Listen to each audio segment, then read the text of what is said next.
Oh, Cody said, it took me 7 months, but I completed all the self-authoring suit in July. I'm still not motivated to do anything and waste all of my time.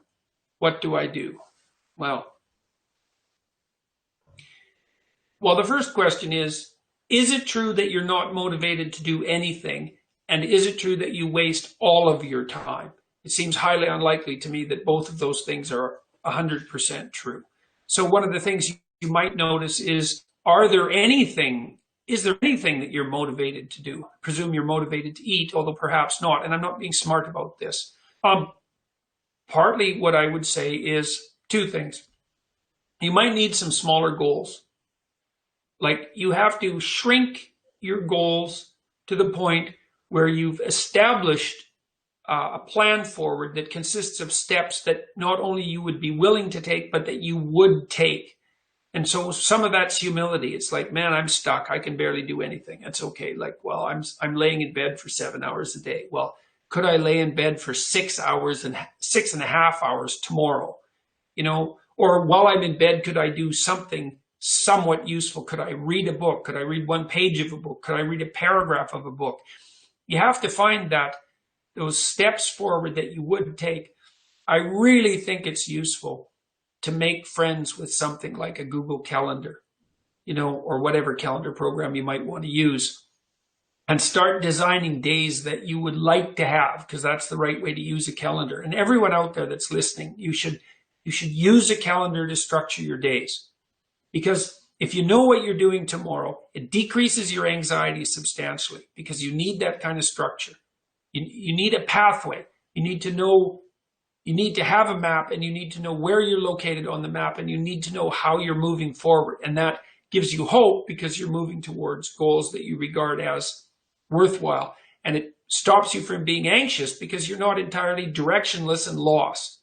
And so learning how to manage your time is useful. And you can start with a calendar. You can start with simple things, like you can put in, when you're likely to go to bed and when you're likely to get up. And regulating that's useful. That should be relatively ritualistically consistent. It's very difficult to get your life in order if your sleep-wake schedule is completely random, or if it's not aligned with like day and night, and if it's not aligned with the normative practices of other people. And so you may have to learn to get your sleep-wake cycle regulated properly. And then the same with your eating schedule. Those are very basic things. And you can do that badly, but that's what you want to approximate. 3 meals a day, let's say, because that's what people do normatively. And then you have to add small goals. Now, if that doesn't work, like if you can't make the goals small enough to achieve, it might be that you're not being humble enough with regards to your conceptions of your own ability. But you can tell if the goal that you put forward is a reasonable one if you're actually implementing it. Because if you're not, then by definition, it's not a reasonable goal. Like let's say you're sleeping all the time and your room is just a bloody complete disaster, and you think, well, I should clean up my room. It's like, well, maybe you can't, but maybe tomorrow you could hang up 2 shirts, or you could move 2 shirts from your bedroom to the laundry room, or you could bag up a bag of dirty clothes that you could conceivably take to a laundromat. And you just do that one thing, If your room's a catastrophe and you do that one thing, and then you did one thing like that for 15 days or 20 days, maybe your place would be in order. And so the trick is to get the trajectory right. And Cody, if that doesn't work, then you're going to need to talk to somebody. Maybe you need a partner that you can discuss these things with, where you both have a commitment, like a mutual commitment to attaining a certain set of goals. And that could be a friend, it could be somebody that you find online, it could be a professional. But if you find that you yourself you just can't get this going, then you're going to have to reach out to someone else to give you a hand. Maybe you need to sit down with a parent or a friend or somebody that you love and go over the self-authoring suite with them, to go over the future authoring plans and to discuss how that might be implemented.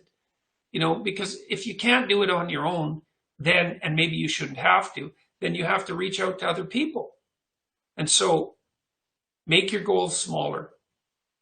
see if you can make friends with a schedule or a calendar. This is really important. All of you out there who aren't doing this, like I would say, all of the people that I know who have become successful in any way use a structured means to organize their time. They have lists of things to do. Like they have every day, there's a list of things to do that day. Every week, there's a list of things to do that week. Every month, there's a list of things to do that month. You know, at every level of temporal resolution, there's a sequence of plans, and those plans are implemented on a day-to-day basis. You cannot be, and successful isn't the right way of thinking about it, because I'm not thinking about, I'm not really thinking about rising up the corporate ladder. You know what I mean? And that's sort of what success has come to mean in our culture. That isn't what I mean. You can't have a life that you're going to find acceptable without that, because you need the vision and the plans to give you purpose and direction. That's where all your positive emotion comes from. All your motivation is laying out plans that are worth attaining and then observing yourself moving towards them. That's the source of most positive meaning. And then also, without that structure, you're so lost that you're going to be anxious and overwhelmed. It's really like being in a foreign country, like isolated and alone with no map. I don't know where the hell I am. I don't know what the hell I'm doing. The rains are going to come, the storms are going to come, and maybe it's winter, and I don't know where I am or where I'm going. And then the last thing, Cody, is like, rely on some other people, man. Maybe you'll be able to return the favor in the future. I know you'll feel bad maybe that you have to go to someone else. You'll feel weak and, that you're taking advantage of them. But people like to be helpful. They really do. And so it's a mark of trust in someone and confidence in them that you would ask to have a serious conversation with them. And if you don't have someone like that, then you need to find somebody like that. And maybe that means you have to interact more in online communities, or maybe you have to get the hell out there in the world. And there's lots of meetup groups and that sort of thing online that have organized themselves. And you can go there and hide in the back for a while, not talk to anybody. But you got to get the hell out there and make some social connections, because you cannot live alone. We're social creatures, and you need help. And maybe you'll be able to offer some help at some point in the future too. So